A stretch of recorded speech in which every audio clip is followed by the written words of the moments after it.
কাঁঠাল তুমি কাঁঠাল খাবা? হ্যাঁ হ্যাঁ বাবাই কাঁঠাল খাবো আর সেমনি খাবো কাঁঠাল ভাঙি দেখো বাবা এই দেখো কাঁঠাল সবাই কাঁঠাল দাওয়াত দাও হ্যাঁ নানুই খাবো কেন খাবো নানু খাবো আমরা কাঁঠাল ভাঙতেছি খাবা না তুমি আলহামদুলিল্লাহ কি সুন্দর কাঁঠাল কি সুন্দর কাঁঠাল হাতে না খাও তো খাও খাও খাও খাও মুখে দাও বাবা সুন্দরভাবে একটা মুখে দাও এই যে এই যে এই যে বাহ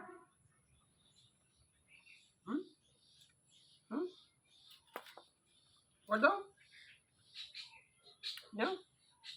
এই যে একটু মুখে দাও ভালো ভালো